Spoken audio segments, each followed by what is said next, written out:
எல்லாரும் இங்க வந்ததுக்கு thanks for coming and supporting us. So நம்ம பண்ற எல்லா படமும் ஆப்வியஸ்லி ரொம்ப ஸ்பெஷலா தான் இருக்கும் நமக்கு. பட் மழை பிடிக்காத மனிதனை பத்தி சொல்லணும்னா எனக்கு ஷூட்டிங் டேஸ் தான் ரொம்ப ஞாபகம் வரும். ஏன்னா ஆஹ், நிறைய லொகேஷன்ஸ் போனோம், நிறைய கஷ்டமான சீன்ஸ் இருந்தது. பட் அது கூட அந்த செட்ல எப்பவுமே ஒரு பாசிட்டிவிட்டி, ஒரு ஹாப்பினஸ் எனக்கு ரொம்ப பிடிச்சு போன ஒரு செட். லைக் ஜென்ரலா நான் 7 o'clock எழுந்துக்கணும், அந்த செட்டுக்கு போனா ரொம்ப like obviously I'm not a morning person. But இந்த செட்டுக்கு போகும்போது I was very very happy. And அதுக்கு நிறைய பேரை தேங்க் பண்ண வேண்டியிருக்கு. ஃபர்ஸ்ட் இந்த ஏடிஸ் ரியலி அவங்க எல்லாரையும் ரொம்ப நல்லா பார்த்துட்டாங்க. And they help you in every situation. So thank you உங்க எல்லாருக்கும்.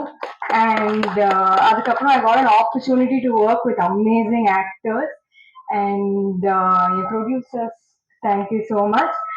And of the technicians, everybody who worked on the film, and mainly Vijay Anthony sir, Vijay Milton sir.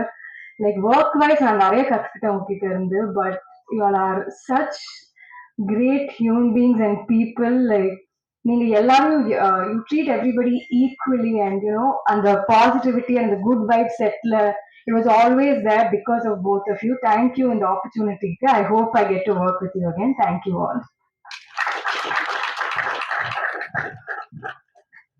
அடுத்து நாம் பேச அழைக்கிறோம். மக்கள் என் பக்கம் என்ற மாபெரும் படத்தில் நடித்தாலும் எப்போதும் மக்கள் பக்கமே நின்று போராடும் புரட்சி தமிழன் இவர். 38 வருடங்களுக்கு பிறகு ரஜினி சத்யராஜ் திரையில் ஒரு தீப்பந்தம் நிச்சயம்.